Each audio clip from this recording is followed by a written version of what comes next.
Matthew Chance is out front live in London. And Matthew, obviously, you've spent so much time on the ground reporting from Moscow as well as Ukraine. What more are you learning now about those trying to avoid what appears to be a mass mobilization in Russia? Yeah, it does. Well, first I can tell you is that I've not seen people in Russia so alarmed, people I've spoken to, as alarmed as this in recent years, as the sort of levels of anxiety they're expressing right now. Thousands of them, we've seen the images, are still struggling to get out of the country, to avoid being pressed into military service in what the Kremlin calls its partial mobilization. And so that's happening still now as we speak tonight. Having said that, though, there are many thousands of people that are being called up and are heeding that Kremlin call to arms.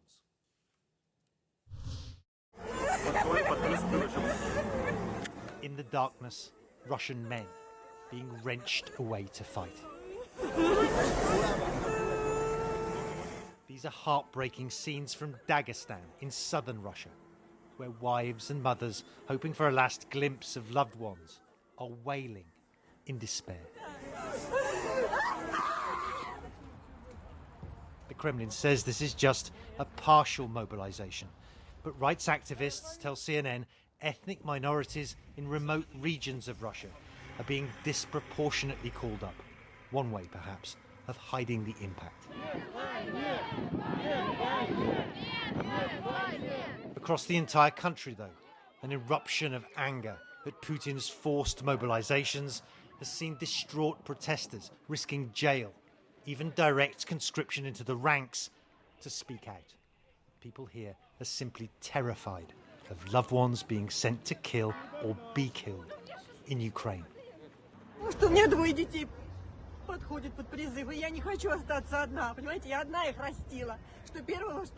got two kids of conscription age, says this protester in Moscow. I brought them up alone and I don't want to lose them, she cries. And for what, asks her friend. Just so they can kill the sons of other mothers, she answers. There are growing concerns too. The Kremlin is violating its own pledge that only reservists with military experience will be called up.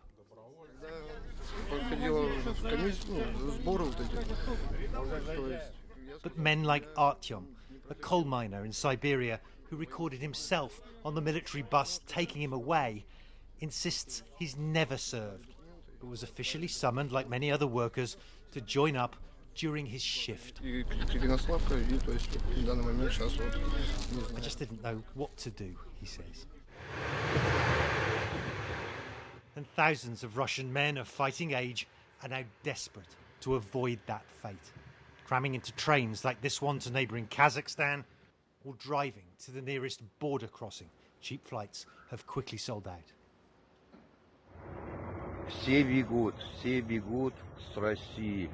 Everyone is on the run from Russia, this man's voice says, amid endless cars, now making for the exits. Escaping the trauma of being sent to Putin's war.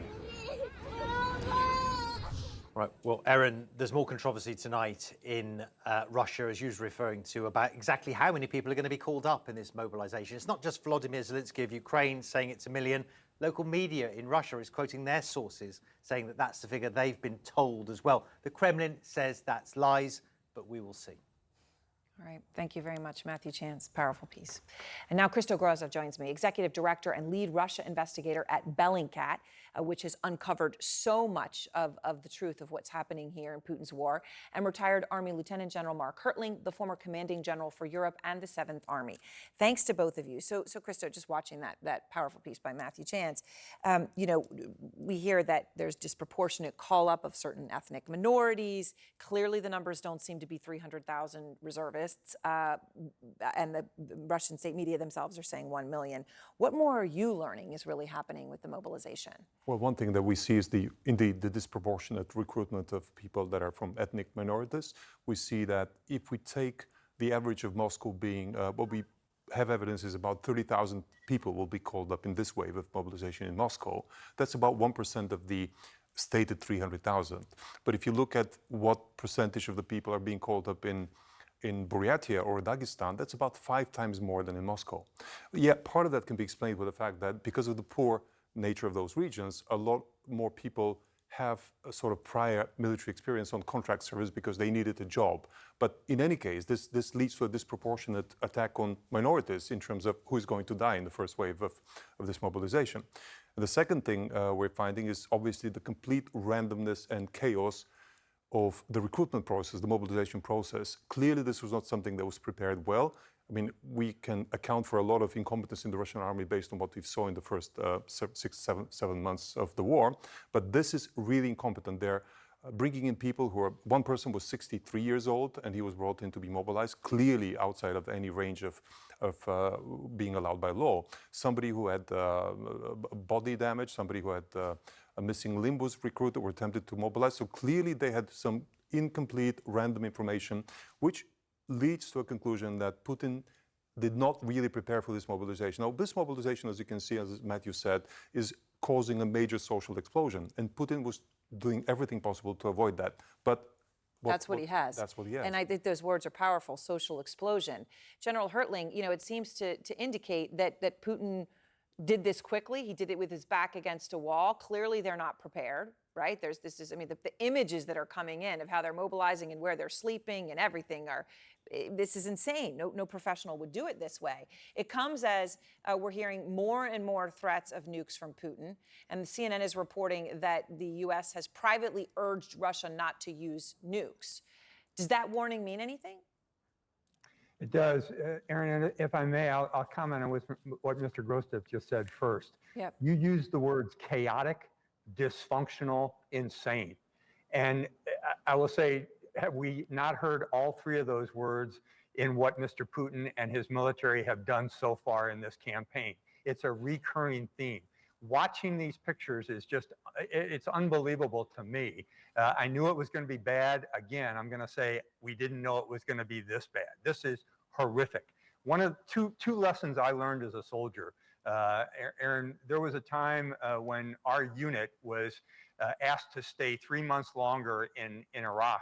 I was sent back to Germany to talk to the spouses and the family members of the soldiers that had to stay beyond their 12-month tour. It was horrible for me to do it, but it was something that I learned very early on. Don't ever piss off wives or mothers. What Putin has done is pissed off 300,000 wives or mothers. This is not going to end well. The whole threat of nuclear weapons, that's something that has to be addressed because it is horrific to even threaten to use those weapons. And I think the administration is handling that in the right way to issue warnings, deterrent, and say maybe some nuanced approaches on what might happen if Mr. Putin decides to do another insane thing.